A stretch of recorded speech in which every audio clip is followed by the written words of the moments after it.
అందులో army secrets ఉన్నాయి. అది మిస్ అయిందని తెలిస్తే మీ నాన్నగారిని జైల్లో పెడతారు. మీ గురించి నాకు బాగా తెలుసు కాబట్టి మీ మీద గౌరవంతో 2 days ఈ విషయం బయటికి రాకుండా చూస్తాను. నిన్న మొన్నటి వరకు నాకు శాల్యూట్ చేసే నా జూనియర్ నా చేతికి సంకెళ్ళు వేస్తానంటున్నాడు. కొడుకంటే తండ్రి చచ్చాక తలకొరివి పెట్టేవాడ్రా. నువ్వు మీ నాన్న బతికుండగానే చంపుకు తింటున్నావు. మావయ్యకి శిక్ష గాని పడిందనుకో, నువ్వు బతికున్నా చచ్చినట్టే.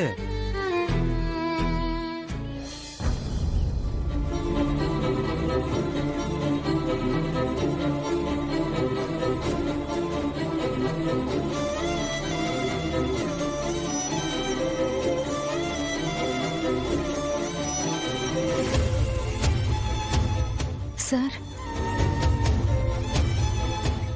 చూసారా మీ వల్ల ఎంత సమస్య వచ్చిందో, ఎలాంటి పరిస్థితి వచ్చిందో మీకు అర్థం అవుతుందా?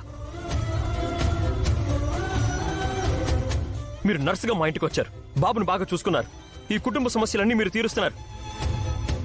ఇప్పుడు మీ వల్లే పెద్ద సమస్య వచ్చింది.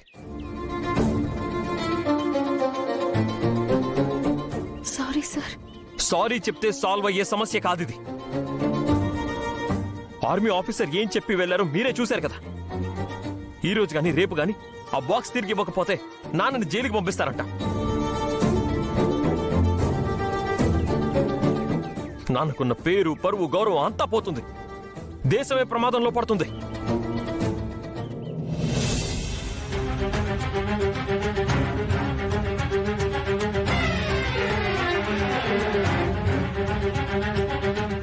అప్పటికి మీతో చెప్పాను, మీరు ఏదైనా చెయ్యాలనుకున్నప్పుడు నాతో చెప్పి చేయండి అని. కానీ మీరు నాకేదో అవుతుందని భయపడి మీ సొంత నిర్ణయం మీరు తీసుకున్నారు. సొంత నిర్ణయమా? గౌతమ్కి చెప్పకుండా అది ఏం చేసిందో? సారీ సార్, ఇదంతా నా వల్లే జరిగింది. నా తెలియని తనమో, భయమో, అజ్ఞానమో ఇంట్లో భద్రంగా ఉన్న బాక్స్ ని పోగొట్టేశాను. తప్పు చేశాను సార్. నా వల్ల ఇటు మీరు, అటు దేశం ప్రమాదంలో పడింది. బాక్స్ పోగొట్టింది ఈ నర్సు మీరానా? నేను చేసిన తప్పు నేనే సరిదిద్దుకుంటాను సార్. ఇప్పుడే వెళ్ళి నా వల్లే ఆ బాక్స్ పోయింది అని కనీసం మీ నాన్నగారికి శిక్ష తప్పుతుంది కదా సార్. మీరు నిర్దోషి అని అందరికీ తెలుస్తుంది కదా. కానీ మీకు శిక్ష పడుతుందండి. ఆ బాక్స్ మీ వల్లే పోయిందని తెలిస్తే తక్షణమే మిమ్మల్ని ఇంట్లో నుంచి బయటికి పంపించేస్తారు. అసలే తల్లి లేని బాబుకి మీ ఆధారం కూడా పోతుంది. అంతేకాదు, ఆల్రెడీ తీవ్రవాదులతో మీకు సంబంధాలున్నాయని పోలీసులు మిమ్మల్ని అరెస్ట్ చేస్తారు. ఇప్పుడు మీరు బెయిల్ మీద బయట ఉన్నారు. ఇప్పుడు ఈ విషయం బయటికి తెలిస్తే మీరే తీవ్రవాదులకి ఆ బాక్స్ ఇచ్చారని ఉరికంబం ఎక్కిస్తారు. ఈ సమస్య నాకు వదిలేయండి. నేను ఆ బాక్స్ని ఎలాగోలా పట్టుకుని ఎవరికి ఏ సమస్య రాకుండా నేను చూస్తాను. నన్ను కాస్త ఆలోచించుకునేవ్వండి.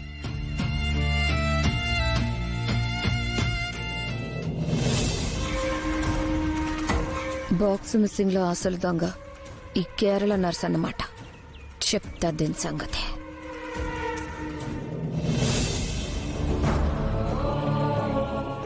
ఆ బాక్స్ కోసం ఈ రోజంతా వెతికాము. ఆ బెనర్జీ ఎక్కడా కనిపించలేదు.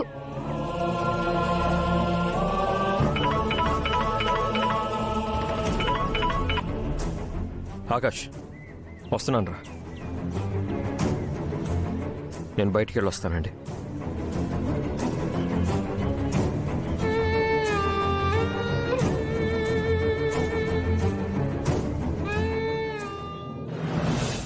విక్రాంతి ఇల్లు అక్కడుంది కదా. అప్పుడప్పుడు మన డాక్టర్స్ కూడా పోలీసుల్లా ఆలోచించాలి. అప్పుడే దొంగల్ని పట్టుకోగలం. పోలీసుల్లా ఆలోచించడం ఏంట్రా? ఏం లేదు, మన కారు ఆ ఇంటి ముందు ఆగిందనుకో, సత్య స్పృహలోకి వచ్చుంటే కారు ఆగిన సౌండ్ విని అలర్ట్ అవుతాడు. వాడు స్పృహలో ఉండి కూడా కోమాలో ఉన్న ట్యాక్ చేయొచ్చు. అదే డైరెక్ట్గా వెళ్ళి డోర్ కొడితే వాళ్ళు తప్పించుకునే అవకాశం ఉండదు కదా. కరెక్టేరా. సరే, నువ్వు కారులోనే ఉండు, నేను వెళ్ళి చూసి వస్తాను. సరేరా, జాగ్రత్త. వాళ్ళు అసలే డేంజరస్ మనుషులు. నేను అంతకంటే డేంజర్. సరే. ఓకేరా.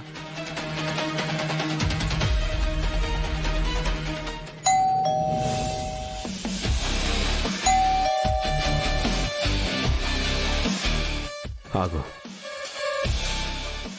నేను చూస్తాను, నువ్వు లోపలికి వెళ్ళు. వెళ్ళు.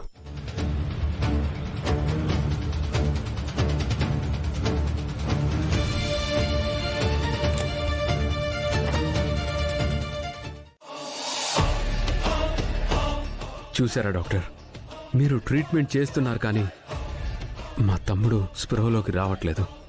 ఏం చేయాలో అర్థం కావట్లేదు. డోంట్ వరీ విక్రాంత్, తొందరలోనే మీ తమ్ముడు స్పృహ నుంచి బయటకు వస్తాడు. అవును, మొన్న మీరు మీ తమ్ముడిని చూడడానికి ఫోన్ చేశారు. నేను రాలేక ఇంకో డాక్టర్ ఆకాష్ని పంపించాను. అప్పుడు తనను ఎవరో కొట్టారు. మీకేమన్నా తెలుసా? సారీ డాక్టర్, ఆ విషయం నాకు తర్వాత తెలిసింది. నేను ఇంట్లో లేను. మా తమ్ముడికి చాలా మంది శత్రువులు ఉన్నట్టున్నారు. ఎవరో మా తమ్ముడిని అటాక్ చేయబోయి మీ డాక్టర్ని అటాక్ చేసినట్టున్నారు. I'm really sorry. It's okay. అవును, ఇప్పుడు ఆ డాక్టర్ ఎలా ఉన్నారు? He's fine. ఇంతకీ మా తమ్ముడు ఎప్పుడు స్పృహలో? ఇంకెప్పటికీ రాడు. వాడు కోమాలోనే చస్తాడు. త్వరలోనే వస్తాడు విక్రాంత్, నో వరీ. సరే గౌతమ్, మీరేం చేస్తారో నాకు తెలీదు. మా తమ్ముడు త్వరలోనే కోలుకునేలా చేయండి.